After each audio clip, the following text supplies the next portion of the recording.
Hello and welcome. I'm your host, author Ryan M. Oliver, and this is the Mighty Books Podcast. This episode's featured author is Jeffrey Lee. Jeffrey Lee was born in 1994 in Indianapolis, Indiana. His love for stories like Star Wars, Harry Potter, and the Percy Jackson series ignited his kinship with the fantastical world and his passion for storytelling. He often found comfort in those fantastical characters and soon developed a passion for creating his own at a very young age, though it would be a long while before any of these saw the light of day. As he began to discover the kind of person he wanted to be, he grew a passion for these ideas and how they could help others in the way stories helped him. With encouragement from friends and family and his long path of self-discovery and identity, he found his passion, and this led to his debut novel, Empire of Strings, The Space Between Souls, where he explores the themes of identity and self-discovery and their ever-changing nature and perception. Hello, everyone. Welcome back to another episode of the Mighty Books Podcast. Today with me, I have Jeffrey Lee. Jeff, how you doing? I'm doing good. How about you? Oh, fantastic. Thank you so much for coming on today. I really appreciate it. Thank you for having me. I appreciate it. Anytime. So we're here to talk about your book today. What's the title of your book? My book is titled Empire of Strings, The Space Between Souls. And can you give a quick synopsis on that for us?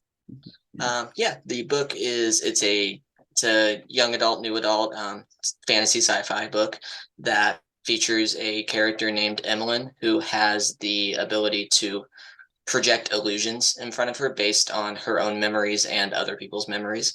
She's one of a select group of individuals called tracers in the world that they live in who have those abilities and can do that.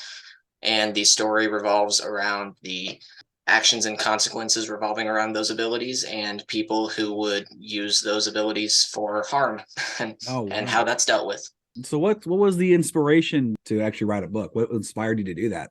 It's funny because I've been trying to figure out the answer to that question for a while, because I originally had a completely different idea in mind for what this book was going to be, and then as I was writing chapter 1, I came up with the idea for the magic system and what they could do and reworked the whole thing. And I don't know what exactly sparked it, but it was like it was something like I came up with the idea of like, what if she could project this memory that she's seeing or something, as opposed to just describing it as she's remembering it, as what if she could actually project it in front of her. And then I just created a whole thing based off of that.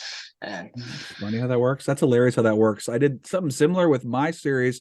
I had this idea for the story and I sat down literally chapter 1 and I'm like, no, this will not work, and reworked it. And that's totally cool about writing, is you can do that. It's your story. You can do what you want. So I'm glad it worked in your favor to, build your whole book out of it. I'm very happy with how it turned out. Good stuff. Now, how long did it take you to write this? It was about 6 months. Okay. I followed a writing schedule of getting at least a chapter done a week if I can. I usually would write on the weekends because I also have a full-time job, because writing isn't paying the bills just yet. Yeah, it took me about 6 months to do, and then another 6 months or so to go through the editing process and cover creation and all of that with my publisher. Okay. But how long is the book? I mean, word wise? It's about the paperback and hardback version. It's 337 pages. The Kindle version is a little bit less than that. I don't remember exactly what the page count is on that. And the word count is about 100K. Okay, that's a solid book. It was originally 160K. And then my publisher had the very wise decision to, let's make that 2 books. So this is about 60% of what the original draft was of the book. Okay. You're a big storyteller like myself. I had that same conversation. Like, that's too big. You need to make that smaller. I need to what? Yeah, I was 100% against that at first. And they convinced me with some very, very wise logic that I had no idea of at the time, that regarding the thing we discussed earlier about attention spans. Okay. So that was the logic that there is, hey, the people aren't going to want to read a book that fat. They want to read shorter ones. Yeah, they were essentially just like, if you're an established author and have books out already, it's okay to go longer books because you have a following who will get Okay. your books and do it. But for a debut author, it's a much wiser decision to go for a shorter book because you're more likely to get readers who will read through the whole thing if it's a shorter book, if it's your debut novel. Gotcha. Okay, that's actually very similar to what I've heard as well. We did for mine, it was huge, about the same length that you had, and we had to chop it into about half. And it is, like you said, kind of heart wrenching. Like, no, I can't do this. It's all one story. But so is the story over then? Like you have the two books. Is that going to be the end, or is there going to be more to it than the two books? So the second book, it's done and almost ready. We're going to release it later this year, and then that is not the end. No, I have many books planned. It's a shared universe type situation that I've got that I hope to accomplish with this, and these two books are the start of that. I Okay. have several series planned to go along with it, and I've already started working on the two sequels to this book. They're Holy in cow. progress, and there's like a collection of short stories that I want to do as well to go with this book. And I've got all kinds of stuff I want to do. Yeah. We'll see Yes. if it happens. I hope it does, but there'll be at least one more book coming out. That's good. So basically it'll at least be a trilogy for this particular story. This particular one will be a duology, two Okay. books, and then Okay. there'll be a collection of short stories that ties into this one too. Okay. Just kind of deeper dive into the lore and everything and all the back of the world building and everything you've done. Yep, that idea came about from some reviews that I got that asked me some questions of like, well, what about this or what about this? And I was like, you're right, I didn't explain that. And then I looked at it and I was like, well, this is an opportunity to flesh things out a little bit more and do some short form storytelling, which I've always been curious to try, and I'm enjoying that process so far. Yeah, it's fun. I think it's a little more, it's almost more rewarding because you can get done with a story and it's much shorter and you're like, wow, I completed something. This is great. And then you move on to a different idea, different fun idea, and can play with that. It's kind of just that revolving door of ideas, that what if question we always ask ourselves as writers. And we get ourselves in trouble with that quite a Yeah, definitely. bit. Do you find uh, yourself getting in trouble with new ideas that's not your story that you're working on? Oh, 100% all the Okay. time.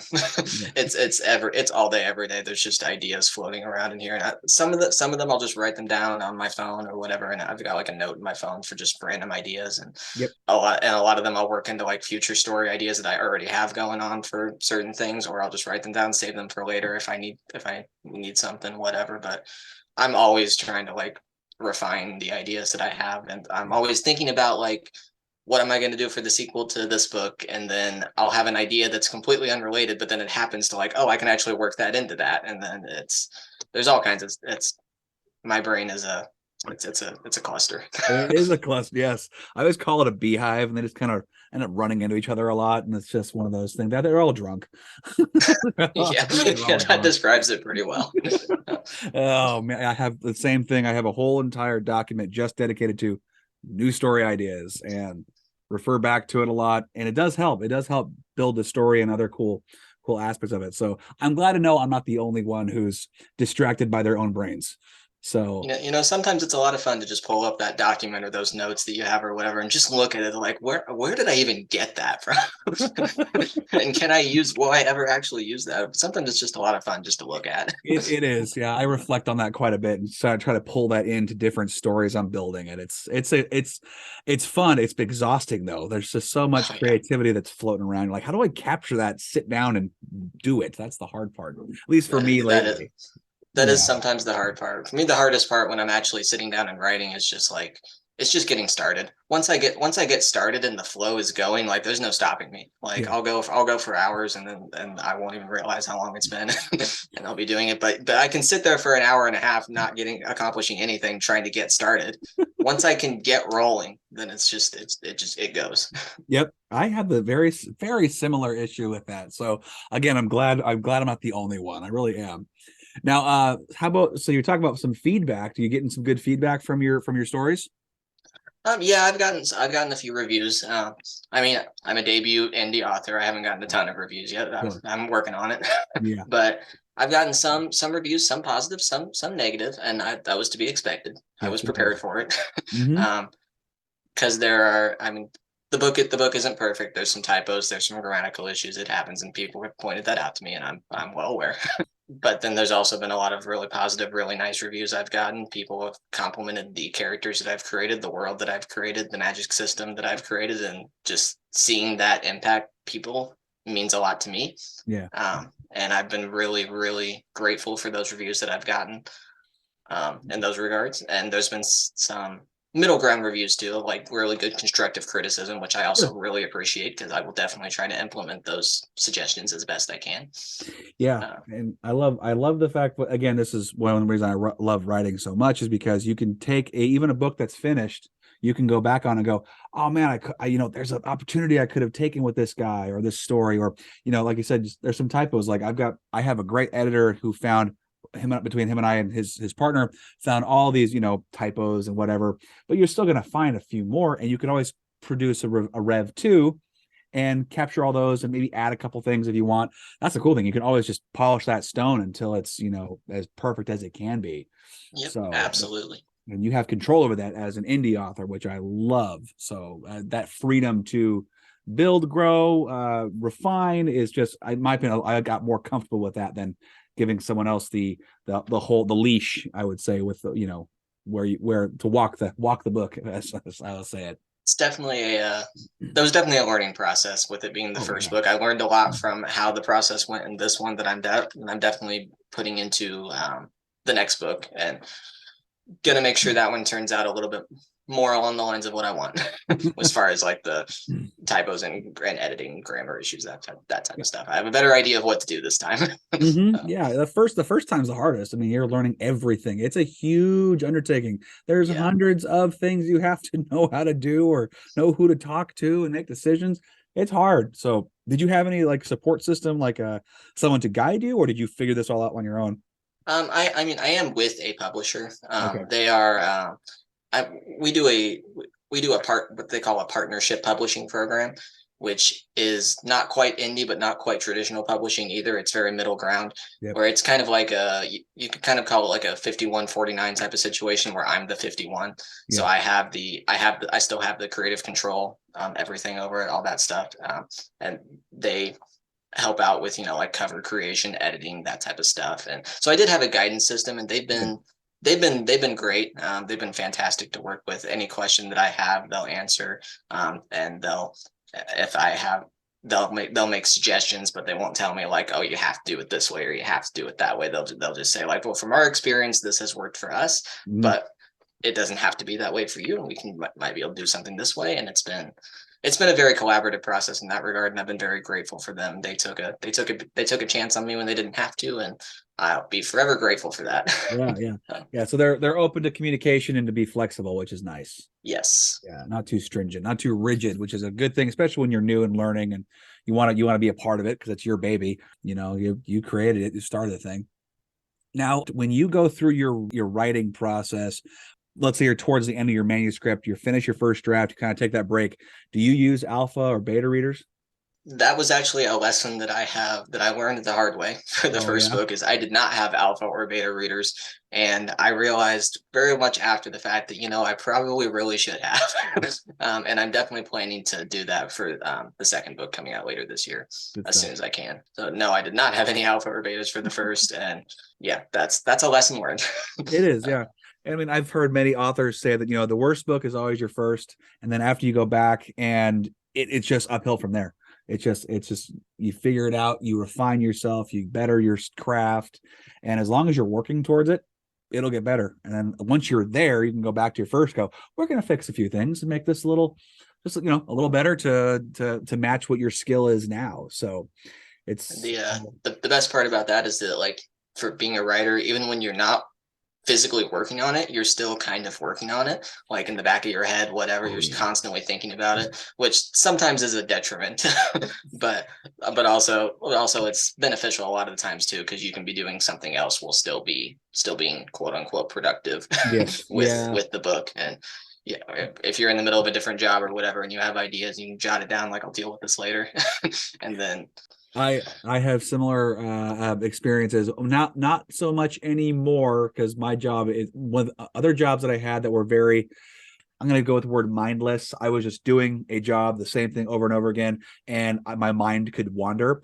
Those are actually great jobs for me as a writer, because I would just produce and produce and produce ideas, or I'd hammer out scenes that I wanted to get down. And so when I got off work, all I had was this, basically an outline in my brain of how I wanted to do something. So I was able to go and I get so much work done. I got so much work done when I had less thinking to do at work. I was working physically, but not working mentally. I get home and mentally just puke everywhere. And it was great. But now that I have a job where I really have to use my brain quite a bit, my ideas have slowed so down, which is a good thing and a bad thing. So that's exactly how the job that I had when I was working on this book was. It was a warehouse job, but yeah, we're allowed to have headphones in. So I was either listening to music or listening to audiobooks while I was working, which was a huge part of like inspiration and figuring out stuff for this book and future books. And and I don't think this book would have turned out the way it did if I had a different job at the time, because I'm very lucky to have that. And just the ability to do that while I'm working is like that can't be understated. Yeah, I totally agree. So speaking of inspirational stories, what stories did you listen to, or maybe movies you watched, or other books you've read that inspired you to write? One of the authors that I've listened to his audiobooks a lot and that probably inspired me the most is Brandon Sanderson. Oh, okay. I'm sure a lot of fantasy and sci-fi readers are familiar with him. He's pretty big right now. Yes, he is. He's done both sci-fi and fantasy, and I'm a big fan of a lot of his books. His book Skyward, it's a young adult fantasy novel, is probably my favorite book of all time. I've listened to the audiobook several times, and just the way he writes, his writing style, the way he does characters, a lot of that inspired me in how I wanted to write. And he has a big shared universe of stories too, which was another inspiration for what I wanted to do. He's a big inspiration. I grew up as a huge Star Wars fan. That was a big inspiration. I'm still a huge Star Wars fan. Sure. That was a big inspiration.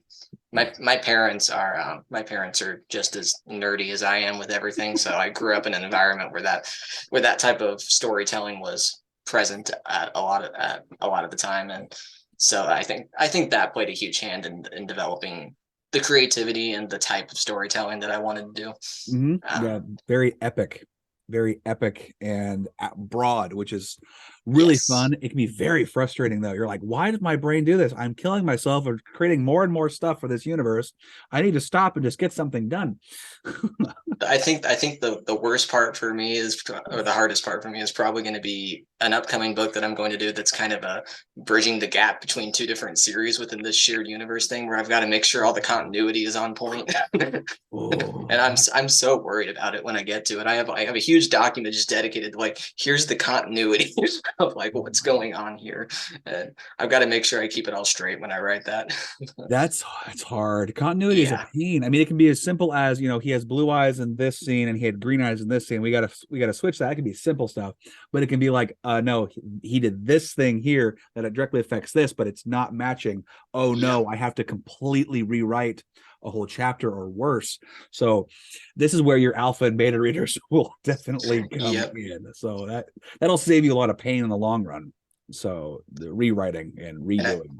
And I get so worried about like the large scale continuity of like what happens in this book that affects what happens in this book, but then I forget about the small scale continuity of like, oh, this character, it was said in this chapter that she had her hair up in a ponytail, but in the next chapter it's down.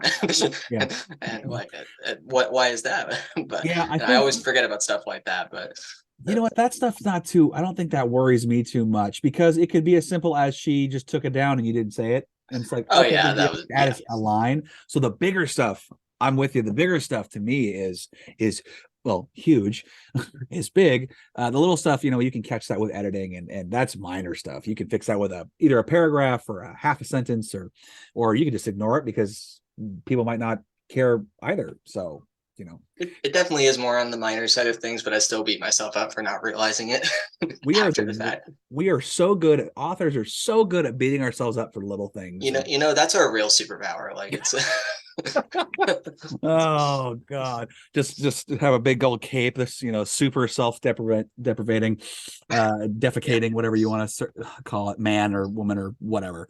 Oh yes, I feel you there. So you said your family support's pretty good though.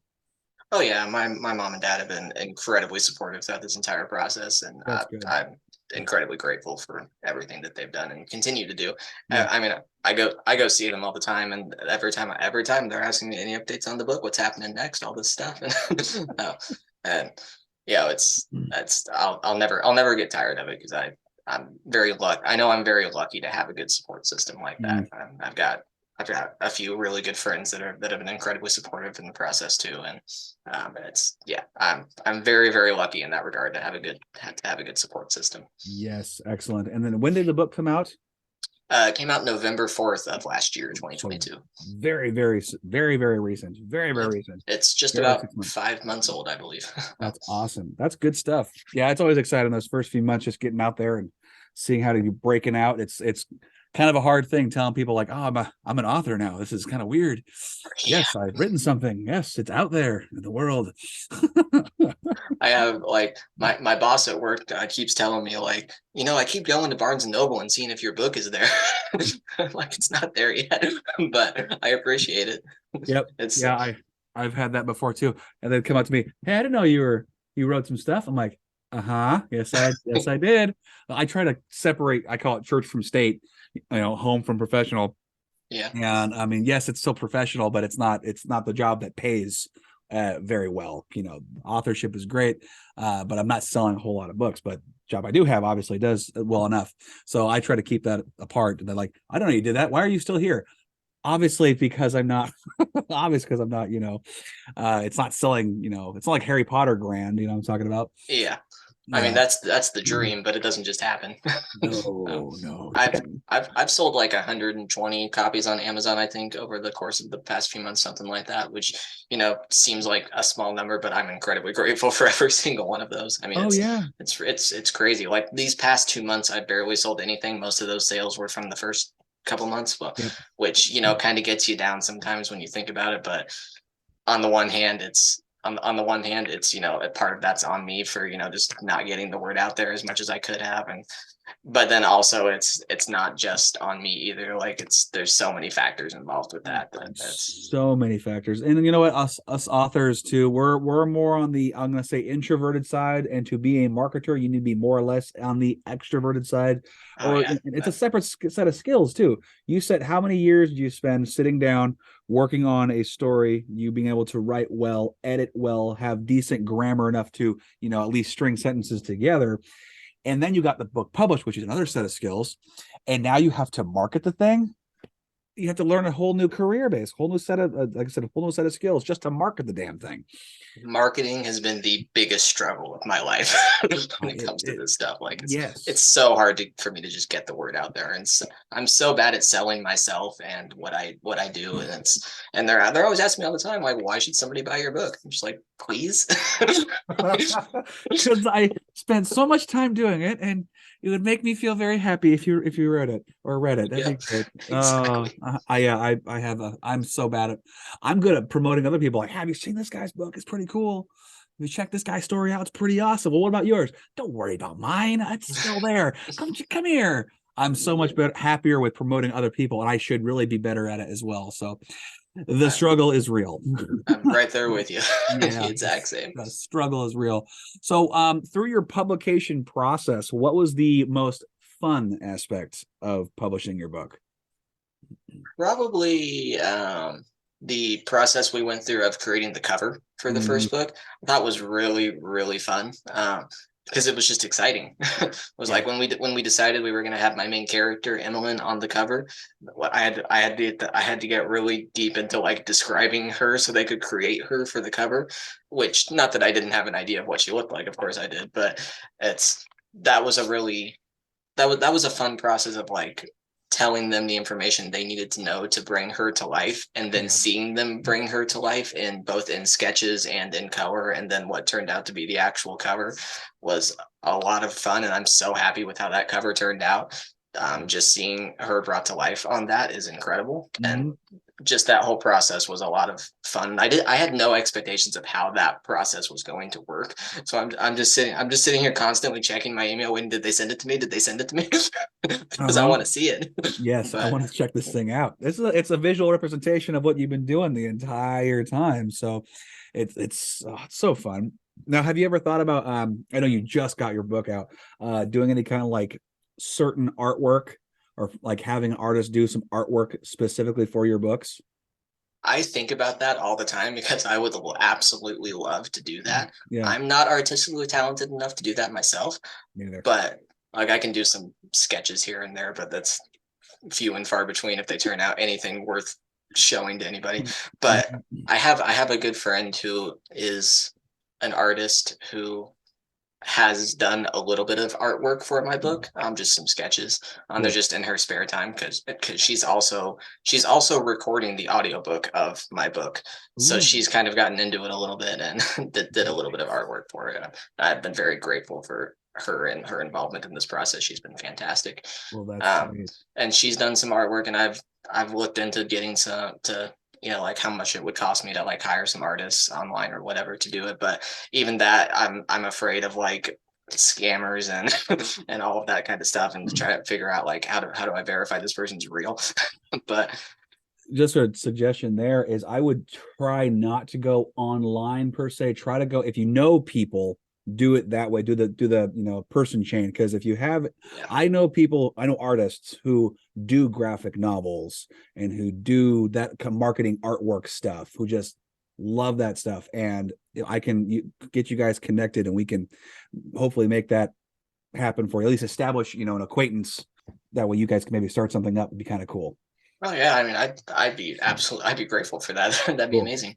Yeah, good stuff. I'm like I said, sharing resource, what we kind of have to do around here. So, and it help you guys, and it help you, and it help the artists too, because they want to break out and do some good stuff, and they've got some great artwork and portfolios and such. So we can definitely link up after this.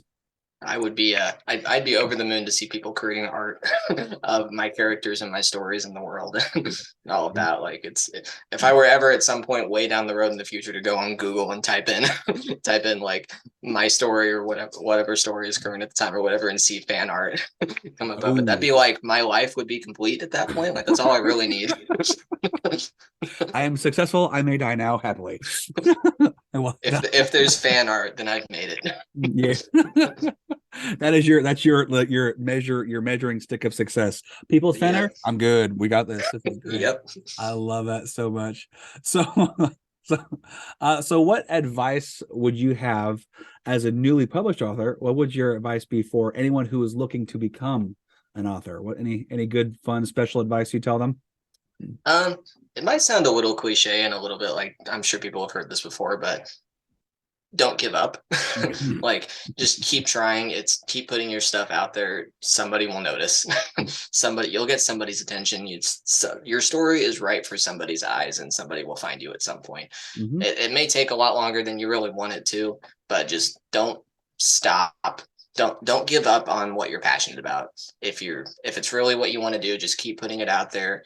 It can only benefit you at that point, because you'll never get anywhere if you don't try, which I know that's cliche to say, but it's true though. If you don't try, you won't get anywhere. I got incredibly lucky with how my publisher got in contact with me, and I'm fully aware that that's not necessarily going to be the case for everybody. But if some word of something hadn't gotten out there, it wouldn't have happened for me. Yeah. So you got to keep trying. Yeah, you do. And again, like I put this out there a lot for listeners. If you are looking to publish and you want to contact either myself or the author on the interview, I'll have all their email contacts and everything. That way, you can link up and chat and exchange information, because it's a huge waters to navigate when you first start. You don't know who to trust. Like Jeffrey said, going to get scammed by somebody, doing this artwork stuff. It's like it's happened before with people trying to get published. So absolutely, it's so much more comfortable going from a reliable source. So please just link up with somebody who's done it before. And there's a lot of us. There's a lot of us. I may be new, but I am more than happy to talk to anyone who is trying to figure out their way in the process and help in any way, shape, or form that I can. Yep. Yeah. You've gone through your first one. You've gone through, making it your second one. So you're not new. You actually you accomplished something. So right there, that means something. People who have not done it yet. So, with that said, where can people get copies of your books? Amazon is the primary place that you can find my book right now. They're available in paperback, hardback, and Kindle ebook. It is also available on the Barnes & Noble online store. I don't believe it's in any physical stores yet. Yeah, and if you go on Amazon, just type in Empire of Strings. It's there in the first few results, usually that come up on there. Okay, excellent. And then your audiobook, is there a to be determined date, or do you have a date? We don't have a date. We're about 65 to 70% through recording it right now. So it's still going to be a little while before it's done and out, but we are chugging away on that, getting it done. I'm very excited about that. It's turning out really well so far, and we're having a lot of fun with that. And I can't wait to get that out there. That's great. I want to listen to it too. I think that'd be fun. I'm trying to get on the more audiobooks just because it's, like you said, you can do something while you're listening. I like to multi-purpose. If I can get things done and listen to a good story, I'm all about it. So, well, this is great. Jeffrey, thank you so much for taking time out of your schedule to come and talk with me today. I really appreciate it. Oh, I appreciate it. Thank you for having me. And thank you to everyone who's listening. Greatly appreciate it. Excellent. Thank you so much again. And guys, if you want to go check out his books, like I said, go on to Amazon, link it up, read some good stories, look out for more books coming out in the future. And that's really about it for today. So I hope you guys have a great day. And as always, stay mighty and keep reading.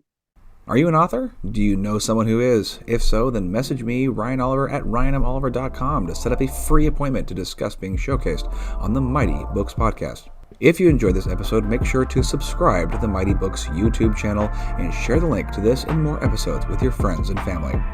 Thanks for listening. So long for now. Stay mighty and keep reading.